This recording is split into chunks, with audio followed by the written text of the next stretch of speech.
This episode of The Patch is brought to you by Hulu Plus. Hulu Plus lets you binge on thousands of hit shows anytime, anywhere, on your TV, PC, smartphone, or tablet. Support this podcast and get an extended free trial of Hulu Plus when you go to huluplus.com/roosterteeth. That's huluplus.com/roosterteeth. I'm happy I bought it. Hey everyone, welcome to The Patch. Bickering We are mid-argument about this The keyboard. weird thing is you two were arguing there. About 10 seconds before that, we were arguing. Yeah, we were intensely arguing. And now we're all friends for the next 60 minutes. Nope. Yes, Nope. solid. All right, good game. Yeah. All right, nobody wants to do with me. Fuck off, dickheads. So here we are, talk about games again this week. It's Gus, Burnie, Gavin. Hello.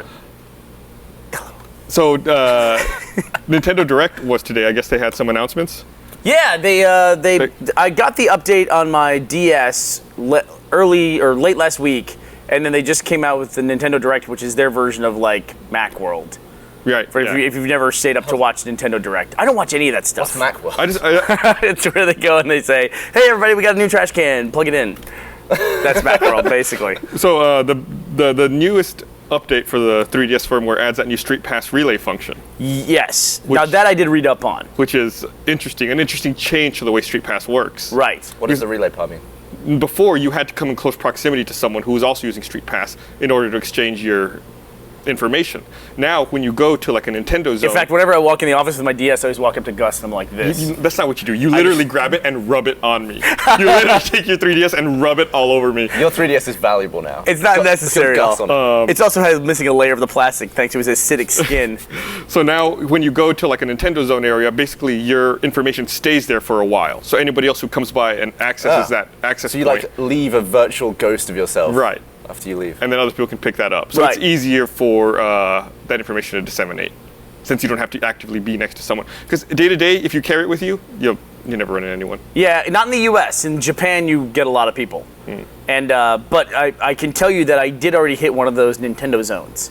The Austin airport has one. Oh, okay. I know there's a lot of like McDonald's, Starbucks, like a lot of chains like that have them as well. Yeah, So it's just a network, is it? It's like Wi-Fi networks that are certified Nintendo zones that your DS will automatically connect to. You don't have to configure it.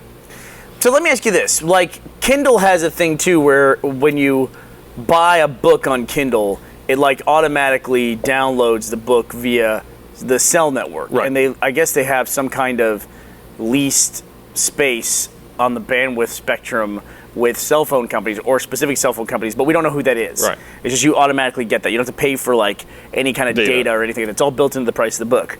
So, like, does Nintendo have that where they lease space on a Wi-Fi network, a public Wi-Fi network? Like, who's the partner there? Right. Well, I don't think Nintendo went around installing routers everywhere in the world. No, I'm sure they just whitelisted the existing routers that were, or the existing access points that were at certain restaurants or for coffee shops or whatever. Well, the Austin airport has no free Wi-Fi. Right. Which is that's ridiculous. That's stupid. We should have free Wi-Fi at this point at the Austin Also, airport. the data on my phone doesn't work there anymore. Really? Like data service anytime at the airport, like, oh great, phone doesn't fucking it's just work. a hole in the... Yeah, the telephone part works, so it's great if I want to call 1998. I mean, they're all doing fine. Do you know how? I didn't even bring this up yesterday, but we were looking for a new building. We were looking at a great new building. Everybody likes it. Oh, I noticed. Everybody likes it. No signal. No. So here's what. Oh, what'd you notice there? Yeah, there's no signal in there. Oh, really? Yeah. I didn't notice that. The like, as soon as you walk in that building, you go from like full bars to nothing. Fuck. You gotta move into a Faraday cage. That'll be helpful for productivity, though. Yeah. Should find a way to forget about a building that doesn't get Reddit. That would be awesome. Like somehow that building, you just can't go to that site. How much of your life do you spend on Reddit? Me? Yeah. Not as much as I used to. Not as much. We can block that. I do not use Reddit. But every time I walk around the office, there's like Reddit screens up for random stuff. I just stop myself because I know I'll get sucked in for too long. And I shouldn't say that because I actually do use Reddit. There's a subreddit called gaming, r/r/gaming, and I do use that for topics on the patch. There's a subreddit called, like, was it Rooster Teeth or something? They talk about us there. Right. The subreddit dedicated to us. Why, do you guys talk about that a lot? What? What do you mean? Anyway, when we were at the building yesterday, what I did was, one of the things that is important to us, which you can relate to, is when we pick a new building, we can spend a bunch of money and move in and realize, oh shit, we're right in the freaking flight path for Austin Airport, and we have airplanes going overhead all day. So I pulled up, remember my Fog of the World app I've talked about, which shows me unlocked where I've been? And you all guys also get on me because I use it when I'm on the plane and I like track myself on the plane.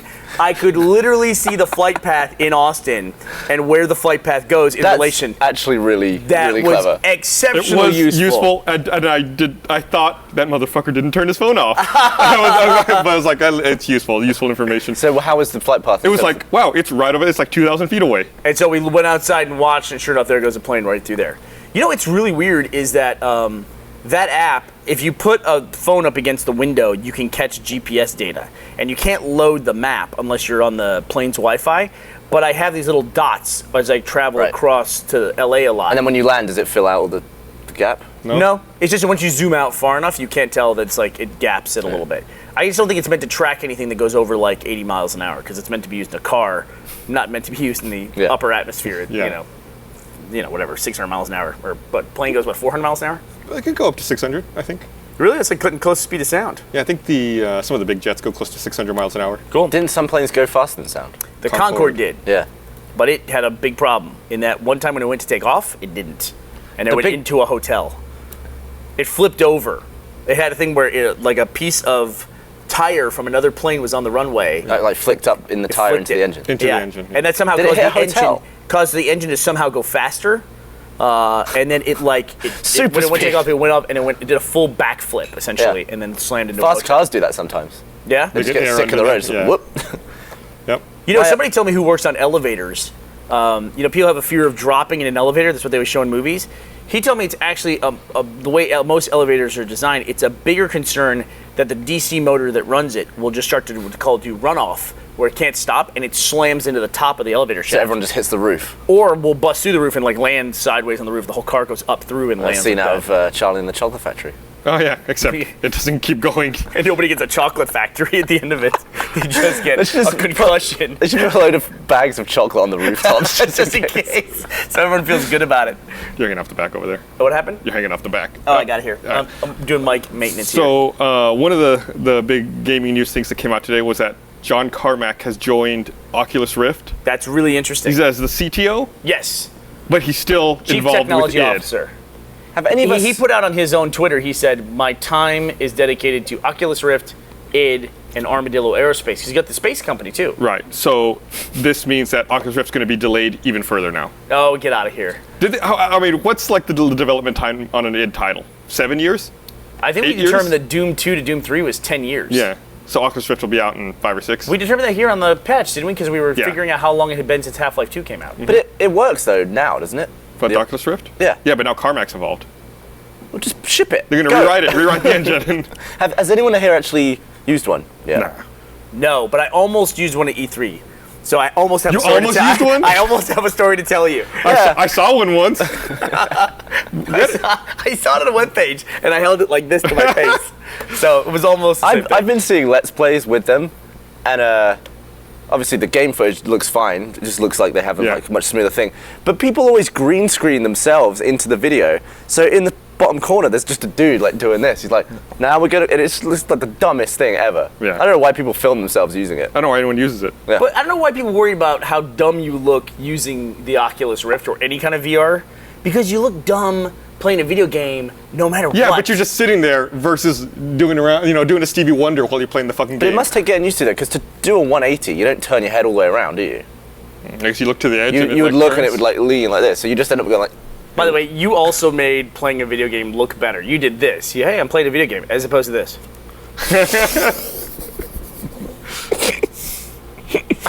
It's like, I never want photos of me playing video games, ever. We should make gaming masks that you put on when you're playing video games. Yeah. There's like a picture of your face smiling. Yeah. That way you can just have your stupid face on under it, and if anyone takes a picture of you, it just looks like you're sitting there smiling, having a good time. I was watching Michael play a game that I'm not sure if we're allowed to mention, and he was just doing this, and I sit kind of behind him, so I see him from the side, and I just watched him go, and he like, he was like, oh. I feel like I have that problem. I drool all the time. Michael has a lot of saliva, something I've noticed. Yeah?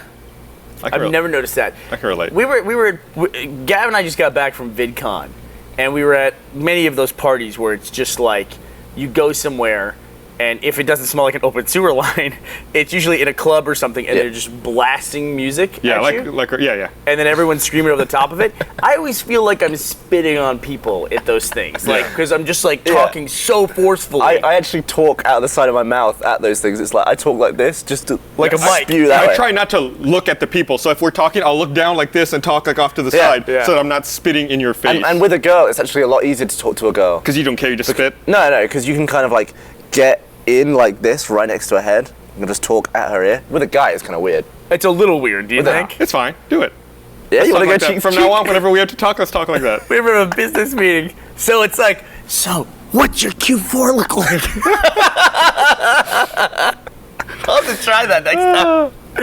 Yeah, but I think that's the whole point of why they do it, is so that people will eventually get closer to one another. Yeah, you know? they're trying to make everyone shag each other. Also, if you've ever been in a like restaurant or a club where they don't play music, it's just the sound of people talking is more annoying than anything else. It's just this constant buzz. Yeah, and then there's always those people who talk way louder than everyone else. You're like, what the fuck? Oh, I usually do that, and then the music stops, and I'm like, Why do people just talk? a rash. Why do or people something. talk at that volume though? Like it's normal. It's bigger than it's louder than regular volume, but it's not maximum volume. Like nobody ever talks screaming at the top of their lungs. Like why do they just decide to talk slightly louder but not that much louder? You adjust. It's loud enough to get your point across. Not really though. Not really? No, you have to get right in there. Oh. You get in the ear. I guess like to try to save your own voice so you don't lose it. You don't shout yourself raw. So you're talking about delays. Did you read about, this is not necessarily a delay, but they were talking about how long it takes them to make an iteration of the game. Did you read the release date on Street Fighter V? No. So they make new versions of Street Fighter all the time, but they're usually like some like expansion on like Street Fighter 2 Hyper Turbo. Street Fighter 2 came out in 1990, and they're only on 4 right now, so there's a bit of a lag. So Street Fighter V they said you can expect it in 2018. That's 5 years away from now. That's just... When did 4 come out? 4 came out like 2 or 3 years ago. I just look at them; they're ramping it up. What is the time frame of just ridiculous? Like, if you said this is coming out in 2025, it's like, all right, I'm not going to think about that. Like, I think 2018 is titles of a movie. Like, how long could you wait between movies? Well, what was the gap between Return of the Jedi and Episode 1? Yeah, does that count though? It's not really. That's weird. Sequel. There's never been a movie franchise where they have 2 trilogies. Like they kind of restarted. I think the longest maybe 2001 and 2010. That was like 69 to 85 or something like that. I think Dumb and Dumber, the next one is pretty big gap, isn't it? It's like going to be 19 years or something. Yeah. Tron yeah, was really long, 82 to whatever year this is. Was it last year? 2 years ago? 2 years ago. 2011, Jesus. I think. Yeah. No, Tron 2? Yeah. That was ages ago. It's like 2010, wasn't it? Maybe 2010. Yeah, whatever. It's probably like 18 years on that. Yeah. And then 28 years. Yeah. And if they said you can expect the next one in 2038, I'd be like, okay, I look forward to that. I hope I live that long. I hope I make it. I'd like to see that movie someday. At that point, Tron won't be futuristic at all. Yeah, all in the past. Were you like growing up? We grew up in a big fighting game era. Were you a Street Fighter person? Mortal Kombat? What'd you play? Street Fighter. Please don't say Killer Instinct or No. Time Splitters or not. What is it? Time Killers? Did you ever play that one? No, I don't think I've heard of that. I'll show you a clip I of played it. tons of Street Fighter. Me too. I still remember seeing Street Fighter 2 for the first time, like being blown away. Was that the fucking, what was it? The Gold Mine was the arcade that we had. Wow, that was a big franchise of arcades in the malls. Was that the first sequel that you saw or something? No, just like the game looked so good to me at the time. Yeah. And it seemed like such a... Well, the weird thing about those games, they're all real sprites of pictures of people, aren't they? Like all the Street Fighter games. And Mortal Kombat, they're actually people, like photos taken. Mortal Kombat is. Mortal Kombat's more like that. You're right, yeah. I'm with actual mocap. Yeah. And like the dude who plays... Blanka is a real... No. No one can be that green. And the Goro, the shut the fuck up. The forearm dude, Goro in Mortal Kombat, he was stop motion, like claymation dude. I've seen some of the behind the scenes pictures of that, where they show them like doing the stop motion and working with that model. I think they were like tried to sell the model for charity recently or something, or they found it somewhere, like something like, here's the Goro model from the original Mortal Kombat game, and some dude had it with the little sticks on the hands and all that shit. That's funny. And like the guy, the Sub-Zero character is like 4 other characters but with different colors. Yeah, like Johnny Cage. Yeah. No, the guy who did the original mocap, I think the guy who did Johnny Cage also did... Could you call it mocap back then, though? I'm pretty sure they just took like three pictures of a dude, one like this and one like this and one like that. Performance cap. No, I mean there was some animation, some fluid motion to it. But it was probably just video. Yeah. And I bet nobody was documenting the moment that was happening. I wonder if the guy's even aware of what he was working on. I'm sure. I'm sure it wasn't like... I'm sure it was people who worked on the game. It was probably developers. Right, yeah. And I guess when you're 7 pixels high, you don't need to hire anyone. Yeah, when you only have like 5 frames of action, it's like, you can make a punch look realistic. People are now, because I mentioned Time Splitters, people are now saying in the Twitter feed that they want a new Time Splitters game. Does anybody really want a new Time Splitters game? I want a new GoldenEye. I played the first Time Splitters. Yeah, but I played it too, but it wasn't good. Yeah, it didn't leave an impression on me. Yeah. I remember we made a video for MTV way back in the day with the Time monkey? Splitters. With the monkey, yeah. I don't think I even saw that. Yeah, it's. Did you put it on the website? No, there was a couple videos we made for MTV back in the day that we then gave to MTV, and they never used them. I think they ran them like on TV a couple times, like some of those promo videos, and that was one of them. So, and we never put them up on our site. We learned very early on, and this is relevant to video games as well. We learned that when someone pays you to make exclusive content on the internet, that never do that, because what exclusive means is that you're excluded. Because, like, let's say we make something for MTV. We did this with Panics, actually. We made a couple episodes for MTV. It goes up on MTV.com. Then everyone watches on MTV.com, grabs it, and posts it everywhere else in the world. But MTV doesn't tell them to take it down. And so the only people who are honoring the exclusivity of MTV.com is us. So it basically looks like we're the only people in the world that don't have that video. That's funny. Yeah, we learned that way early on, that exclusive content on the So would you internet, always write into contracts, we can post it on our site as well? at the very least, we can post it on our site, knowing it'll go everywhere else, thanks to the audience anyway. So, It's a different world now. what do you mean? I think people would want us to post it on our stuff. I think they did that back then too. Yeah, it's just like it's a different world because I think like the networks or whoever pays for the content realizes having it exclusive to their site is a bad idea. Yeah. Considering that our site gets about 10 times the traffic of MTV anyway, or MTV2. Yeah. Who are proud sponsors of Ruby. Thanks for sponsoring you guys. So, have you played this Shadowrun Returns game that came out a couple weeks ago? Kickstarter game, right? Yeah. So I bought it on Steam, and it's pretty good. Did you ever play the old pen and paper Shadowrun? No, that's what 1-800-MAGIC is based on, isn't it? Yeah. Yeah, it's Pen and paper. Yeah, it was a game like Dungeons and Dragons, with books and dice and shit. And like that was what the game was based on. Yeah. So the game now is very true to the old pen and paper. Was there a giant talking tree? That was the other Shadowrun game. But it's got a hex system. You build your character with different stats, different classes. Is it Fossa Studios that made it? No. I don't know who made it. I'm not sure who made it. So wasn't Fossa bought by Microsoft to make the Shadowrun video game? They were bought by Microsoft. I don't know if it's specifically for that. And then they were dissolved after Shadowrun came out, like literally the week that game came out. And then, so where does the rights to the Shadowrun game go from there? I'm totally taking away from your story. No, I'm just talking about it. It's a good game. Harebrained Schemes is the studio. All right, you talk about how good the game is. I guess one of the developers is a guy named Jordan Weissman, who was the creator of the pen and paper game. Okay. So he must retain some rights to it, which is why they can make it. But it's really interesting. It reminds me a lot of XCOM, where you run up, you hide behind things, you use cover, you shoot, you have different weapons with ranges and stuff, and you try to flank your enemy to get around cover. So because this is based on the pen and paper game, it's all turn-based. Yes. That kind of makes a lot more sense than the FPS version. Yeah. So it's the kind of game I like, that turn-based, move between cover, shoot. You have so many actions, you can move. That's the kind of game I love. I love that shit. Is that your favorite genre of game, do you think?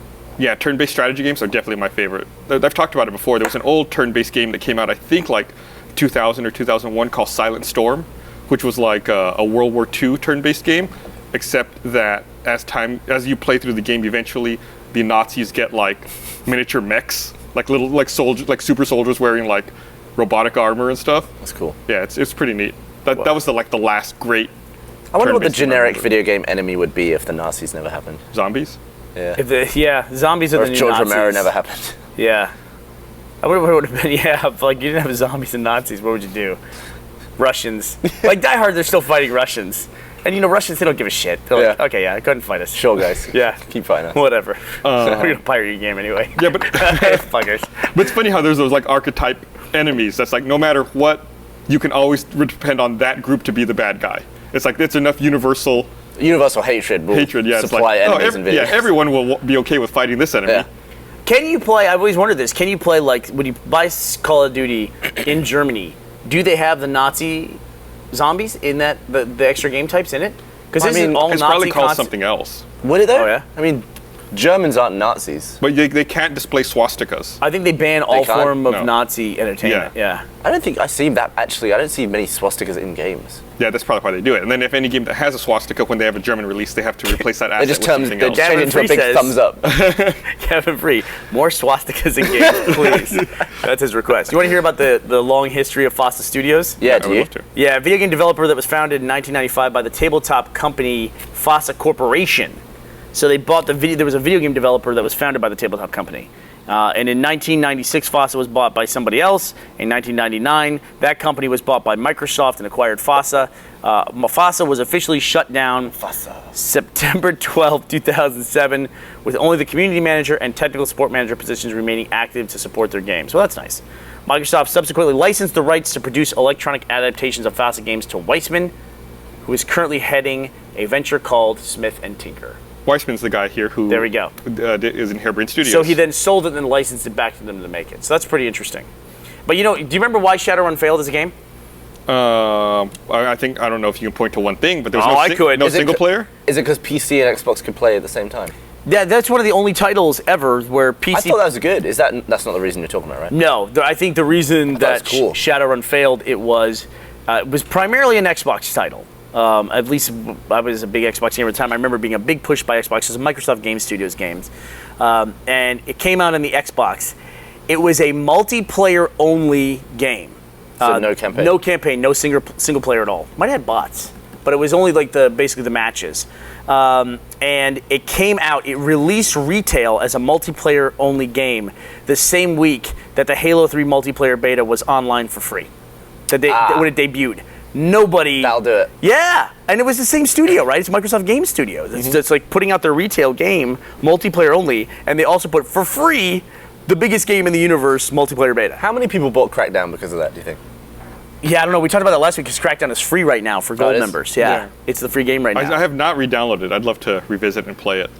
I downloaded. I missed Assassin's Creed 2, but I have 100% of that game, so I'm not too worried about that. I just I started because once you've pressed confirm purchase, that's it. You can then download it at a later date. Yeah, it's Yeah. in your. So that's what I've been doing. Account I've not management. downloaded any of them, but I've just purchased all of them. It's a good way to do it because then they leave. Yeah. Otherwise, are you doing that with your PS3 games too? My PS3's in the UK. And you're not PlayStation Plus, are you? No, You want to hear what the PlayStation Plus games are this month? go for it. Sure. They haven't said have released what order they're coming out in. I don't even know if they're staging them because on Xbox Live, Gold members are going to be able to get Crackdown, and later this month they'll be able to get Dead Rising 2. Okay. Like halfway through the month, it'll switch out. PlayStation Plus members for free, they get Hitman Absolution this month. Good game. Good game. Runner 2, Star Wars Pinball, Machinarium. I've seen that game on Steam all the time. I've never played it. And Dark Stalker's Chronicle. So that's pretty cool. That's a good offering. Hitman Absolution is a pretty new game. I've right? never gotten into the Hitman series, and I've talked to Gavin about it, how I want to jump Yeah, into it. I've and I've been talked asking about it a him, lot. like, It's- which one should I start with? And Might be my favorite one. I would actually play the first one. There's a couple of franchises in this company that I associate with specific people. You Like, associate Hitman with me. absolutely. Yeah. Like Dead Space, I associate with Jack.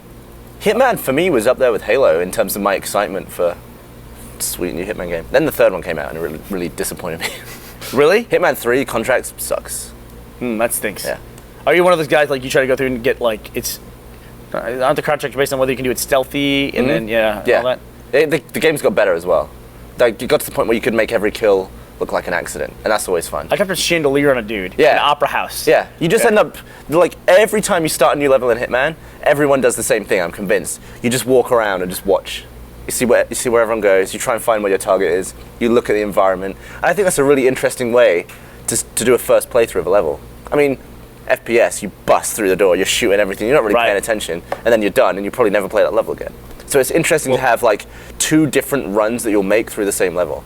what I always think about, when you talk about going through and really examining a level, is I think about, like, as I'm running through an FPS doing stuff, I'll, like, stop every now and then and look at something and be like, someone has sat down and took an hour or two to make this door, right here. And if I hadn't stopped to look at it, I'd never notice it. Yeah. It's all these, like, little assets and little That's flourishes actually that you what miss. I really liked about Portal 2. Portal 1 was just kind of puzzle game with a really kind of thin story to it. Portal 2, there were so many rooms where you couldn't shoot a portal, it just kind of forces you to look around. Like that first time you land back in old Aperture Science, I was playing with surround sound headphones on a big projector, and I was just amazed. I was just like, I just wanted to look at everything. I didn't want to go into the next room because I wanted to see everything. It's amazing how engrossed in that story I became. It was cool. To be inspiration for machinima, if you ever get writer's block or stumped, I would just get in there and like wander around in the map and just see like what the environment inspires me to do. We did that for the Relocated miniseries. Yeah. Which was just, you kind of vaguely gave the idea of what you want it to be, like kind of like a return to basics, stuck in this map. So we just looked at stuff in the map, like we looked at those beacons in the top of Valhalla. It's like, what are they doing? Yeah. So we decided that would be the I don't know, power generation or something. And I remember you wanted to go vertical. That was really important to you. You wanted to go like have some verticality to it, like Griff going all the way up that pylon. Yeah, it was funny that he was on the top of the face. I still love that thing with the smack too. And we edited that to be like a crunch. Yeah. Well, you're talking about Portal and Portal 2 reminds me about the news that apparently Left 4 3 development was... Left 4 Dead 3. Is that what I said? You said Left 4 3, but that's okay. We knew what you meant. I got shit going on in my brains. Left 4 Dead 3 development was leaked by a tour at Valve. Right, so it was just a picture of a screen. We probably have it, right? We have a picture of a screen, and one line on the screen was something about changing a time. L4D3 networking. I'm amazed they don't have a code. Yeah, a code. But it also, this is it. Oh, thanks, there it is. I'm pretty sure it was a Dota tour. Like it was some. Yeah, they said it was people who were there for the international, which is the Dota 2 tournament. Right. And they were just taking a tour, and they were told by Valve they could take pictures, and would. So it's their fault for having that on the screen. I guess. I mean, is it that big of a leak, really, to know that they're going to work on Left 4 Dead 3? I think it is. You never know what Valve are doing. Valve never make threes, do they? I think it's a huge deal. It's interesting, but I wouldn't call it a leak, would you? Yeah, it's an information leak. I mean, Valve didn't announce that they were making it. No, that's true. It's information that slipped out. Or did they? Oh, did they? Or is that their picture? I bet Gabe Newell took that picture. I'd say if it's a he dressed up as like a Dota 2 player, like in disguise. He's in there with the rest of the team. But it was funny because they said the article that I read basically said sharp-eyed tour member captures a photo that says Left 4 Dead 3 is in development. But it was like part of a gallery of like 20 photos the guy took. He did take a picture of that screen. It was like you're wondering whether he actually saw it until he posted it. I think giving that guy like too much credit for leaking it, like he did it intentionally, Yeah. I mean, give the guy credit. He took the photo, but I'm saying I don't think he was going out of his way to leak something. Yeah. It probably makes the guy feel bad because he got this tour of Valve and he took all these photos and somebody found this Left 4 Dead 3 line buried in this changelog. Yeah. And Source 2. And the exposure wasn't great. They've talked about that, haven't they? But the fact that Left 4 Dead 3 is being developed on Source 2. Okay. You know what I mean? There you go. So, I don't know. It'd be interesting. Which 3 would you be more excited to see of all of the potential 3s that Valve could make? I would like the idea of people shutting the fuck up about Half-Life 3. I would like that. So I think I might be more excited about Half-Life 3. Just to get everyone to shut up? Yeah, also, I mean, I really do want to play... I want to see where that story goes, and I want to play new things in Half-Life 3. Honestly, I still play Left 4 Dead 2 to this day. I'm very happy with that game. So that's a weird thing that a game can be so good, you're not really anticipating the next version of it. I think people anticipate story-based games a lot more. Yeah? Well, they want to know what happened. Yeah, Half-Life 2, Episode 2. It's kind of an exciting ending. Yeah, I mean, you were left on a cliffhanger, essentially. And people want to have a resolution to that. Are you okay? Yeah, I just got a note from off screen that says, it doesn't say stop posture. It doesn't say stop slouching, it just means make your mind up. Let's get this board over there. Let's show this board. Yeah, I gotta see this. These are the kind of things that... It says keep one posture. That's like the most... It's like, Gavin, shut up. Stop slouching. I get excited. Brandon's mad now. He's just talking about the board defeats the purpose of having the board. Yeah, that's kind of our point, Brandon. It's behind the scenes footage or information so people know how professional of a system we have here. Actually, it's a whiteboard. Very thin line between audience and creator. What else does Brandon complain about? Let's do some of that. I'm surprised we had a marker for it. that we weren't just like whispering very loudly to each other. Usually it's JJ just drawing obscene pictures and flashing them at us. That's usually what happens. Is it JJ who draws them normally? After we make I thought Barbara's the one who showed up. He has a sick mind. Dicks on there. And Chris. Here, let me read this before we go on. I want to remind everyone, this episode of The Patch is brought to you by Hulu Plus.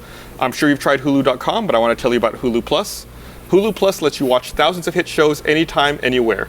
Stream it on your TV or on the go with your smartphone or tablet. Why stand in line or ride a train and just stare at your feet? You could be watching your favorite shows on Hulu Plus.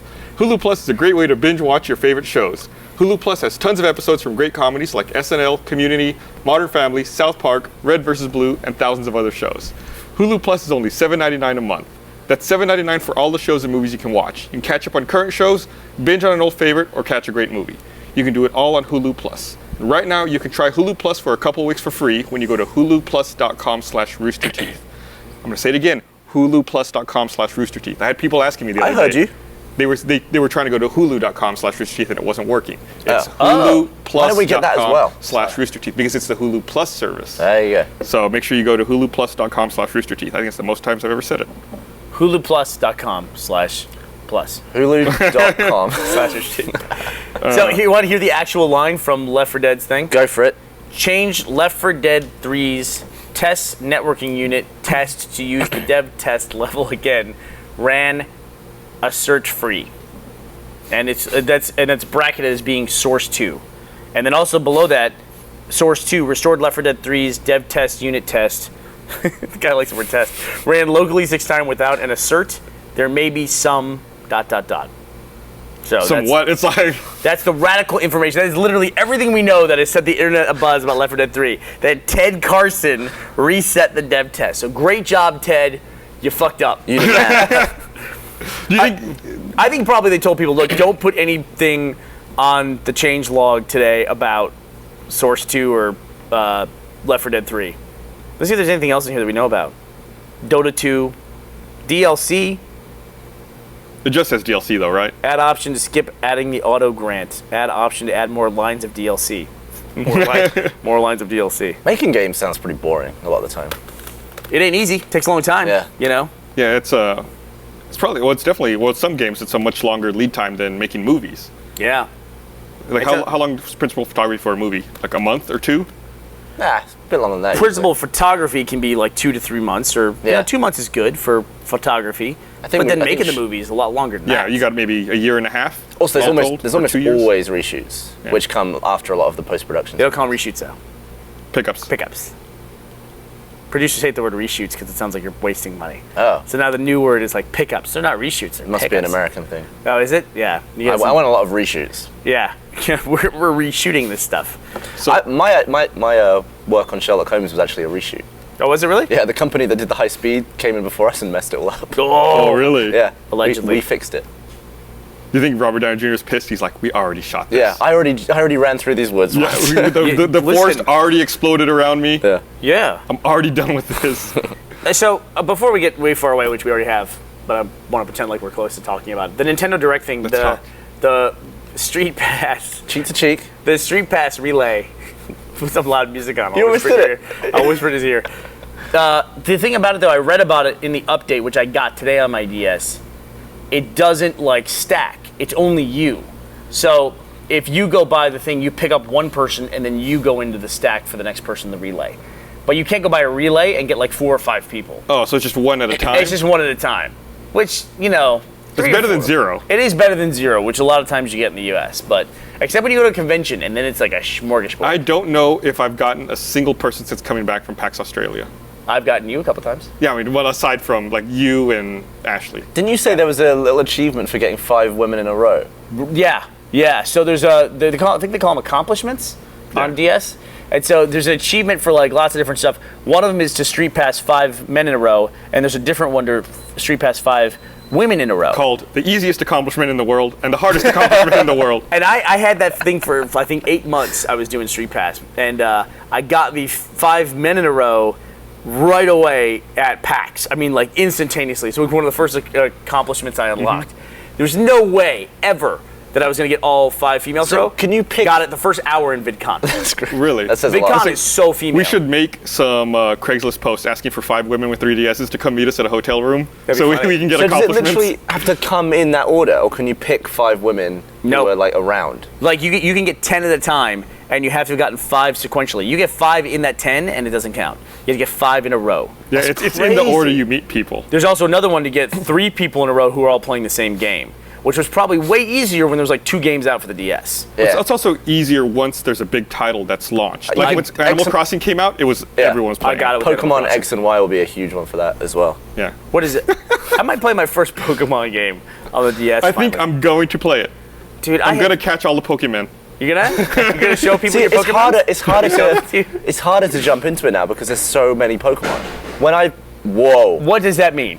When I first played Pokemon, I played Pokemon Yellow, and there was 151 Pokemon. Okay. Now there's like 500, 600, I don't know. I think you don't even know. There could be 1,000 Pokemons. Yeah. Why is that harder, or why is that worse? Because you got to know which ones were good and which ones but we don't know. We're playing for the first time, so what does it matter? But there's so many of them. It's hard to keep track of what's good and what isn't. 150, by the way, is a lot of Pokemons. Pokemon. Pokemon. You look at like I mean, it's just like playing Borderlands. There's like millions of guns. You look at each individual one and determine which one's better. It's the same thing. You can't really do that though. You have to kind of decide whether you want to catch it first. What do you mean? To catch a Pokemon, you have to whack the hell out of it until it's almost dead. You can only have one Pokemon or something? No, you can get all of them. So then what does it matter? You catch it, and then you figure it out. Yeah, I guess it's more in terms of... It's called playing the fucking game. It's more in terms of deciding which ones you're going to use in your party. Why? I thought you get them all of them. You can't use all of them at the same time. But you got to catch them all. You have a... All right, we're done. Next. No, you have a library of Pokemons, and you put them in... You catch a Pokemon, and you put them in the thing, right? The Pokedex. Yeah, you get a Poke Bucket, and you just pour them all in. It's a Pokedex. I know what it's called, right? Poke Bucket. You don't whack them. You've battled them. Like you see one out there. You're like, oh, fuck Pokemon. Yeah. And then you go, I'm gonna fight you with this guy. Yeah. And then you battle. Yeah. And then you win that Pokemon. But you get your guy to whack it, or splash it, or burn it, and then they pass out. or a bit of Psychic. Or if you're a Magikarp, you can just splash. I gotta play this game, dude. I can't believe I'm never totally gonna get laid less because of this. Because of Pokemon? I don't think I've ever publicly admitted to playing Pokemon. Actually, that's true. I don't know that I ever knew that you played Pokemon. Played Pokemon Yellow. You know, the guy... I even had the bloody thing, in the back of the N64 controller, you could get like a shoe-looking thing, and then you put the game in that. I used to play Pokemon Yellow inside Pokemon Stadium on my TV using my N64. Really? Yeah. That's badass, dude. Yeah, it is. You know, the guy who would help me out at RTX and was we all had kind of like a personal guardian to help us get from one place to another. You did. You didn't have somebody helping you? No, I did. Okay. I was just making you sound like a douchebag. It does make you sound like a douchebag. And so the guy who helped me, I met him at the very first RTX, and I remember him because he was a professional Pokemon player. Like at 16, he'd won like $10,000 playing Pokemon. There's a competitive... Yeah, you battle people. Big fucking deal, dude. At PAX Australia, right next to us. I'm pointing at you because you went there. PAX Australia, right next to us. They had the Nintendo booth, and in there they had Pokemon tournaments all the time. Really? And they were a huge deal. The best thing about that booth was that they had tons of power adapters for 3DSs. Yeah. So you could just go and like plug your 3DS in and charge it. Best thing about it for me was that everyone in there had a DS, and it was StreetPass. Like, I mean, you could just sit there and like rack up 10. I feel like the DS or Nintendo is going to be the first people to introduce wireless charging. It's like a standard. I feel like I have wireless charging in a way on my toothbrush. Yeah. Because it doesn't have any like ports or anything. Yeah, you just put it on the stand? Yeah, my toothbrush is the same way. It's induction charging. Oral-B Triumph? No, mine's a Sonic Care. There's no metal pins that you're touching on other metal pins? No. You really? just put it in the thing. Whoa. That's it. It's like a little cradle it sits in. There's no, it's all plastic against plastic, and then it just charges it. I'm going to buy electric. And that's been that way for like 10 years. Yeah, mine I've had for 5 years. And I've always wondered why more stuff isn't like that. Like, why can't I just set my... Yeah. Now, people can tell us, they're right to us, say they have these things. Like, there's Duracell makes one called Power Mat. It's really not, though. You have to have a case, which then connects to the bottom of this thing. Yeah. And then there's lines on the back. You have to line up the lines and click I will never attach anything to my iPhone. I'm always caseless. So if that technology isn't inside the phone, you can shove it up your butthole. Yeah. I don't know why you're talking about that. I guess we're talking about batteries. Reminds me that at PAX Australia that they had Energizer had a booth there, and that guy dressed up as the Energizer battery who kept trying to photobomb our fucking pictures. You were so mad at that dude. I was so mad because we had to keep retaking pictures. Like people were waiting in line a long time, and this fucking asshole keeps coming by trying to get in our pictures. Okay. Someone was dressed as a battery. Yeah, because there was there's an Energizer booth, like a little down the way. Why weren't they dressed as a bunny? Maybe different marketing in Australia. I don't know. In Australia, do you think they have the bunny? Probably not. The fucking Energizer dingo. Wait, you have the Energizer bunny. Right, what do you have? Duracell bunny. What? There's no Duracell bunny. That's what the bunny is. It's for Duracell batteries. In the UK, the mascot for Duracell is a bunny? Yeah. And it's like bunnies racing, and then the bunny without the Duracell one just collapses, and it's like... Oh, in America, it's the Energizer bunny has a drum. Like, it's like a little drum. It's like a wind-up toy. And he never stops moving because he always has an energizing battery. He keeps going and going. Do Duracell bunny. I'll look up Duracell bunny right here. I can't fucking show it. Look it up on that thing. Oh, yeah, duh. Energizer. You know, they might not have a bunny to represent... wow, yeah, there's a Duracell bunny. What the fuck is that? So the Energizer bunny copied the Duracell bunny. How do you know that it started in the UK first? Because UK came first. Oh, bullshit. We invented UK, and then you invented America. I don't know what I'm doing. I don't know why you cut to that. Is that Yo Mary in there? They look like... I'm trying to find it. My screen's all fucked up. So that's the Energizer bunny you're looking at. Yeah, we all know I've what got that it finally. is. You can finally cut to me. So that's the Duracell. That's the Energizer bunny. Okay, I've never seen that before. So I'm gonna look up the Duracell bunny. You've lived in America for like 6 years. I don't watch TV though. They haven't had the Energizer bunny in a fucking 15 years probably. Hey, this is a Duracell bunny. That's the There it Duracell is, bunny? yeah. Got a battery on his back and everything. Oh, that's great. That's a meerkat. There you go. There. Well, you're terrible at using a computer. I just want to point that out Do to a you. computer. There you go. Duracell bunny. It's the, Wow. the resolution. I wonder which one came first. The resolution. He's like an old man. It's all the resolutions. It's all the pixels. They're getting in the way. They're blocking my Pokemons. What do you think we could do an ambush interview with you about Pokemon? Is that something that could happen? There was at one point where I thought for sure that's what people were going to ambush me about was Pokemon. I don't know. I know shit about it. So the most I know about What Pokemon. is one? What is a Pokemon? Yeah. It's an animal. Yeah, it's like a little miniature fighting animal.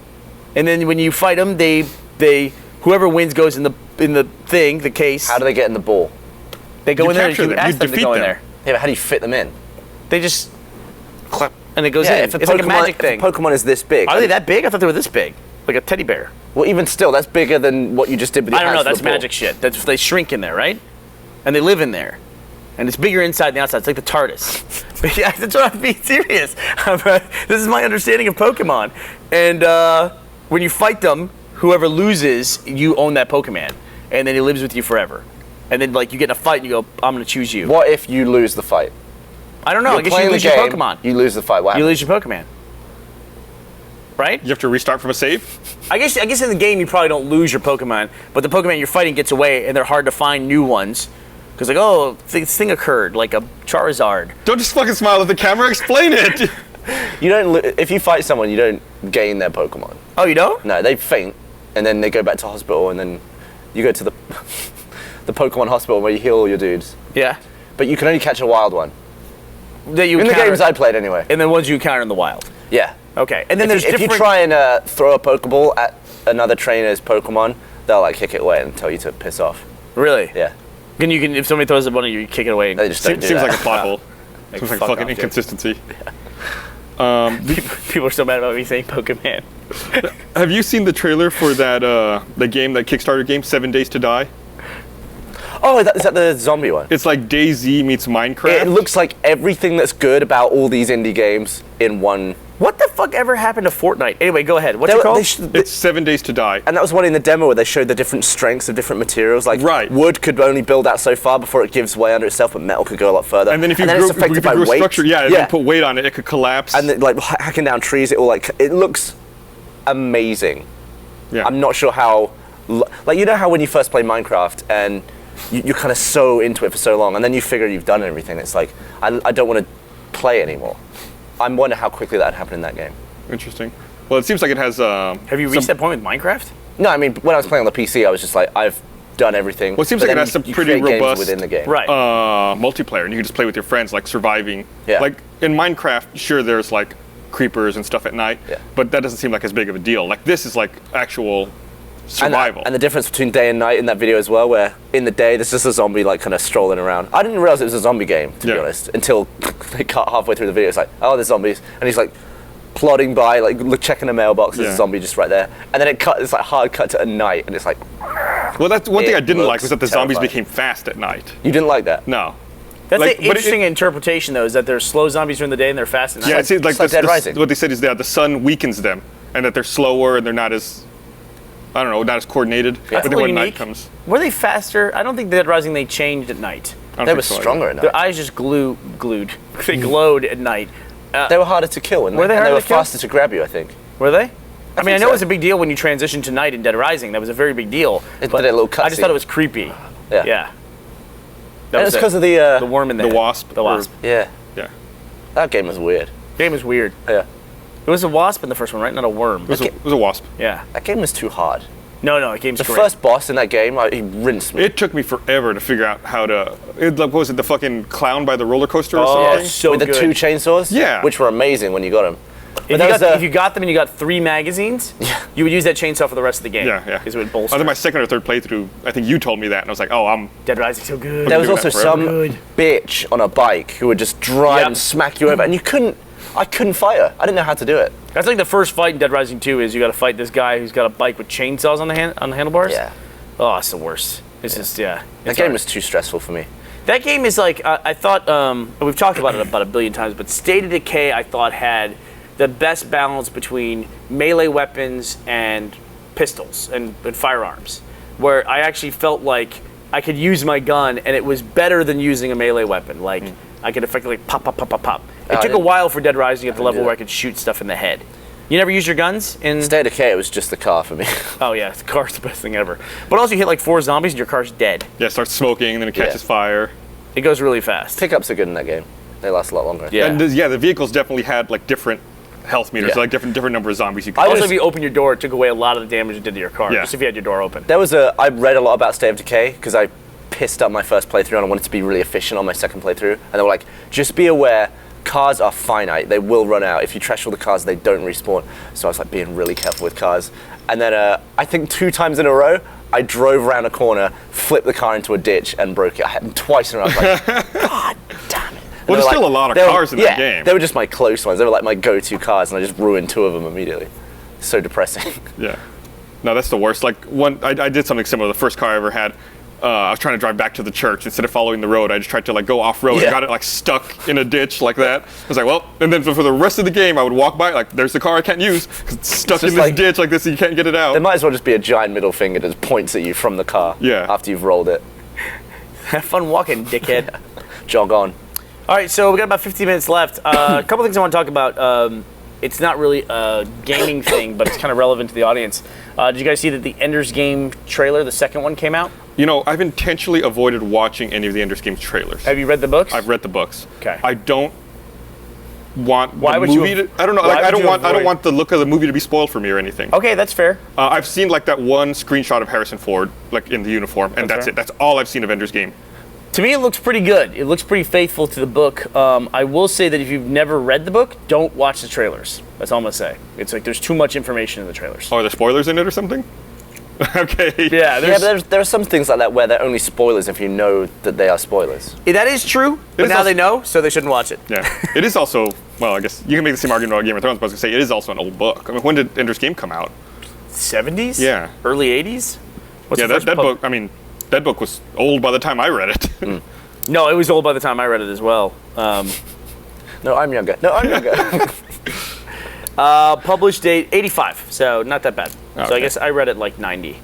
But it seems like it's an older book than that even. Yeah, Yeah. absolutely. But it's a great book. I would recommend even. When does I don't that- think the.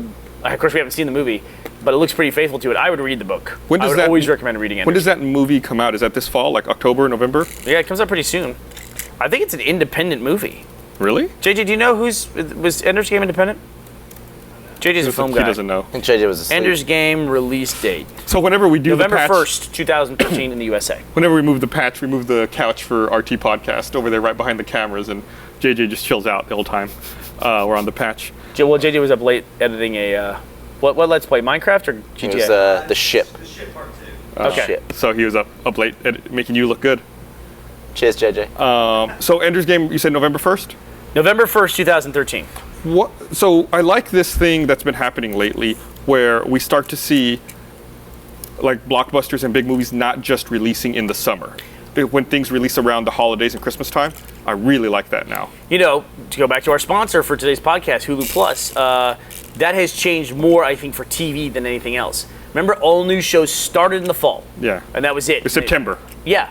And then there was maybe a little bit of a break in December while they ran holiday programming, and then they finished up their season in the spring, and there was nothing in the summer ever on TV. And now stuff's peppered all the way throughout. I think the proliferation of cable networks helped that. You know, when it was just the big three networks, they all aligned their programming against each other. When did Game of Thrones kick off again? March or something, wasn't it? Yeah, Or probably April? not till early next year. I remember they were shooting it before the last season ended. They were shooting the next season. I thought they only greenlit season 4 the day after episode 1 of season 3 premiered. So I guess, they had 10 weeks, 2.5 months to wrap up. Yeah. Breaking Bad's coming in the summer as well. Breaking Bad's coming in like next This week. Sunday. Yeah. Oh, We're really? doing a That's spoiler it? cast about it on Friday. Yeah. Are you? Yeah, you're on it. Am I? Yeah. Hey! It's us 3 and Jack. I'm shooting something else that day. What? Yeah, they just told me I'm shooting something else. He's not shooting anything else. Sorry to tell you. What are you shooting?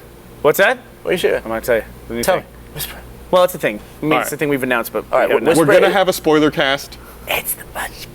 Bernie may or may not be there. But I want to be there. He wants to be there. But I'm only finding out Well, right now. Jack has on the camera. biggest boner of all of us. Oh my God, yeah, Breaking Bad. Jack. Well, there's no point anyone else being on the spoiler cast because Jack will be. We'll find someone else. Who else watches Breaking Bad here at the office? I know Jack does. Jordan does, doesn't he? You and I. Brandon says he wants in. All right, there you go. Brandon. I'll see what I can do. I I feel like I should watch a lot of Breaking Bad before that too. I've been Well, you binging should. on it again. What? What are you shooting? It's a new show. Don't fucking say it. I mean, sort of. All right, whisper He'll into the mic, tell you in 10 minutes. and I'll listen It to would it.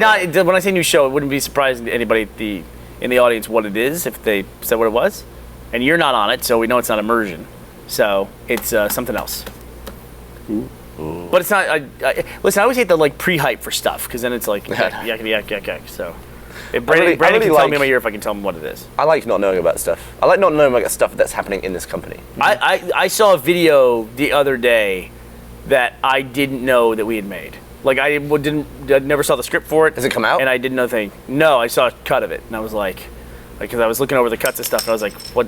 I completely missed this, because it was when I was down in Australia. Ah. Yeah. I thought I heard a door open too. I saw you looking that's over weird. there. Okay, so I want to talk about real quick before we get too far into quitting here. Too far into quitting. There's a big blog going around about a lot of game developers are passing around. It was on gamesindustry.biz, an article by Rob Fahey talking about his title of it is Enough of the Games Media Shock Jocks. Basically, the lesson takeaway from it was, if we like this stuff so much, why do we spend our time hating it, meaning games? So, why do we spend our time bashing games, hating game culture, hating on one another if we like all this stuff? And it's like, watching these game developers pass that around, I say pretty gratifying to see everyone finally catching up to basically the attitude we've had here from day one, which is we only talk about stuff that we like and we don't sit here and tell people they can't like But stuff. also, shouldn't you just ignore it? What do you mean? They ignore criticism? Yeah. But they're talking about the people who create the negative conversation, like the games media people who like themselves are like the guys that go after like a Phil Fish and say, like the guy who egged Phil Fish out. Yeah, and you have to give us an answer, you're a dickhead, all this stuff. What were they annoyed with Phil Fish about that caused him to... He didn't give a quote about the Xbox One supposedly not having indie gamer support in the platform. So as a guy who was at the forefront of indie gaming, I recently just saw Indie Game, the movie, and watched it. They said this person, the annoyed gamer, basically said you have to make a comment about this, and just like harassed Phil Fish about it, and somebody else too. I think it's the guy who made Braid. That was the other person he was talking to. Jonathan Blow? Yeah, but the Phil Fish thing is the one that. But blew isn't up. it easier just to keep your head down, make a game, ship the game, and then move on to the next game? No, exactly. I totally agree with that, but I think they're more addressing the guy who hounds a developer saying you got to give us a quote. When the Well, answer just is, tell him to- I mean, yeah, no, you that's don't. like- You don't have to do that. Yeah, just don't. Yeah. I don't know why everything kicked off so much there when it could have just been ignored. No, it could have been ignored, but you can't ignore the fact that like there's a lot of hate directed. Yeah, it's an in that ongoing direction. undercurrent in video game culture and in video game media. Just like death threats and all that stuff. Yeah, like you have to hate stuff in order to appreciate stuff or something like that. Yeah. Yeah. I mean, it's like, I don't know if you want to talk about this. I mean, this borders on this kind of topic for us, which is people keep asking us when we got BioShock Infinite. We were talking a lot about it. We were excited about playing the game. We talked about when it's done, we'll do a spoiler cast. Then you and I played it, and guess what? neither one of us really liked it all that much. And so people keep asking us, where's the spoiler cast for BioShock Infinite? And both you and I are just like kind of staying quiet about it when we're not going to do one because we don't want to sit there for an hour and talk about how we didn't like these elements of the game. Also, even if we do that, I'm fine giving my opinion. Everyone's going to say that. Everyone's going to refute our opinion. Right. Like, we're not entitled to our own opinion. This is going to explain why we're wrong. That's exactly right. And why it's like one of those things, it's like, why dedicate an hour of our time and our audience's time when we know we don't like it, and we know the people who watch it are going to watch it because they like BioShock Infinite and they're going to want to talk about it. Yeah, you might give the time to a game you really like instead of a game you think is medium. Exactly right. And it's like, then like we're going to have the audience show up here and listen to us tell you why you shouldn't like the game, essentially. And people who if you like the game, great. You know? People who listen to it are going to be fans of the game. Yeah. Right. And Or they're people pissed. who haven't played it, but I imagine people who are interested in BioShock will listen to it and then they'll be annoyed. Yeah, people who would tune in to watch it. Yeah. And it's like, and then it's like, if there are people out there who would agree with us and don't like the aspects of the game that we didn't like, I don't really know what we get out of like them finding us and like, look, here's someone else who shares your negative opinion. That tiny percentage of people. Yeah, listen, obviously we're in the minority. You know? And maybe if the Buried at Sea DLC is compelling, and if I'm wrong about it, maybe, or if we're both wrong about it, we'll talk about it then. But you hate the fact that it goes back to Rapture. I don't like the fact it goes back to Rapture. Why? Like I said, I feel like the Rapture story is complete and contained. I feel like if they go back and talk about it more, it's gonna fuck something up for me. Like, mess up the story that exists in Right, like I'm not gonna like BioShock anymore because something gets screwed up. Like, I love BioShock, was not a fan of BioShock 2. That can definitely happen. Yeah. Like Taken 2 has made the first Taken movie crap to me. Mm-hmm. Just because of like the way the character acted in the sequel. It's like, even if you think about like Star Wars, loved episodes 4, 5, and 6, and then the new prequel comes out, you're like, overall. So are they the same universe? Is it the Infinite Universe the same as the DLC? Is this DLC one where it goes back to Rapture the same as the first two game universe? Yes. Asterisk, yes. Basically, yes. Did you play Infinite? No. Okay. I think you should, but the weird thing is, I think you should play it. Yeah, absolutely. Tell you what, play that game on easy and breeze through it and see the storyline, because I think it's a relevant storyline, and a lot of people are really taken by the storyline. Yeah, I mean, I would not tell anyone to not play the game. Okay. I think you absolutely should play it. So yeah, try it out. I'm sure we have a copy here at the fucking Achievement Hunter office. Although you were looking for one the other day, you couldn't find one. I really couldn't. There's one right over there. Michael gave it to me because we were showing the DLC on the patch last week. Oh, there's a box over there. I don't know if there's I gotta give that back to him. Oh, is that his copy? That's his copy. Oh, he's gonna be livid. Yeah, he had it.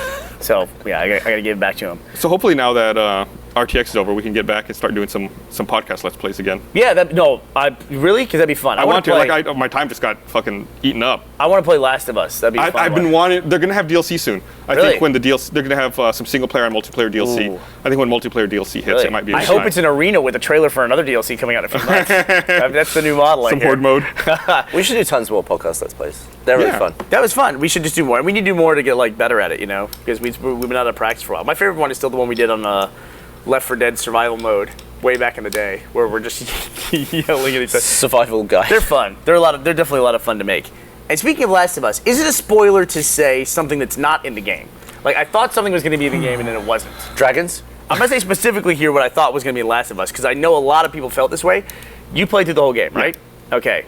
Next 30 seconds, I might say something I thought was going to be in the game is not. If you consider that a spoiler, stop watching our shows. It's also a game that's been out for 2 months now. Yeah. I could have sworn in that game I was going to fight infected monkeys. I thought they were setting up to where I was going to be fighting a bunch of infected monkeys in this one place. Like from 28 Days Later? Because you're hearing all these like journal entries and there's shit moving behind you. Like you're like, what was that? What was that? And you're constantly looking around. I got to know if anybody else felt that journal way. entries about monkeys. It's part of the game. It'll make sense. That's a part of every zombie story. Monkeys? Rage-infested monkeys. Did anyone else in the world think that when you played Last of Us that you were going to fight infected monkeys? Please tell me that you did. 28 Days Later came from the chimps, right? Rage is in the chimp. And Shaun of the Dead is kind of hinted at the same thing. Like they cut to different news articles. Right. They say rage-infested monkeys and then cut to a different one. Oh, really? Say rage-infested in Shaun of the Dead? Something like that. I haven't seen that movie for a while. Are you going to see World's End? I will. Yeah? To complete the Cornetto trilogy. They showed it at Alamo just recently. Oh, they did? Speaking of early looks at stuff, did you know that this guy has a copy of Saints Row 4? Someone's actually excited at the prospect of Brandon being on the podcast. Really? Brandon, you have a fan. You did it. Read out what that says. Yes. More at Mr. Farmahini on podcast. #the patch. Solid comment. Yes. So Yeah, I got a copy of Saints Row 4. And you got that early, right? Last like week. a couple weeks early? Yeah, I got it last Friday. Have you beat it yet? The 20th. No, I'm not quite done with it. By the way, earlier when I said the game that I didn't know we could mention, that was the game. We can mention that we have it and we're playing it. We just can't. Can we mention that Michael drools while he's playing? We just can't give a review or or talk about it specifically for a little while longer. All right. But by the next episode of the patch, I'll be able to talk about it. I've looked over his shoulder.